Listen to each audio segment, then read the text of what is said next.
Gayong umiinit na ang panahon, isa sa beat the heat essentials ang pagsiswimming.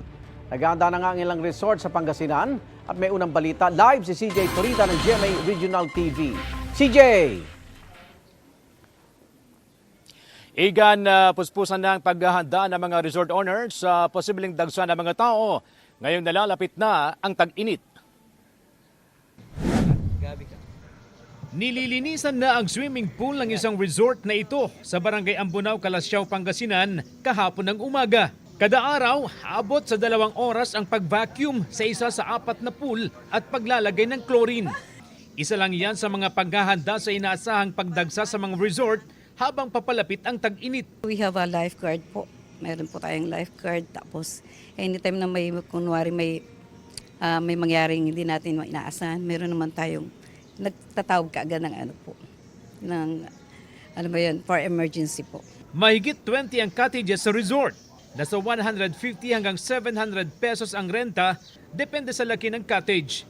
Wala ring pagbabago sa entrance fee na nasa 80 hanggang 100 pesos. Bukas ang resort mula alas 9 ng umaga hanggang alas 7 ng gabi. Alert kami sir dito sa sa swimming pool pag maraming naliligo. Nakakalat po kami lahat diyan sa gilid para iwas aberya po. Magkatuwang ang MDRRMO at PNP sa pagmonitor sa mga ito. Nakahanda rin ang MDRRMO na magsagawa ng pagsasanay sa mga lifeguard ng bawat resort.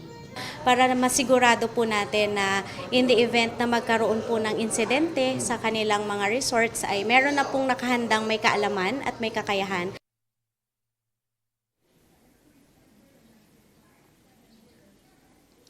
Bukod sa sariling lifeguard igan ng mga resort, handa rin daw na rumisponde ang mga miyembro ng WASAR o Water Search and Rescue Team ng MDRRMO kung kinakailangan. Igan? Maraming salamat, CJ Torida ng GMA Regional TV.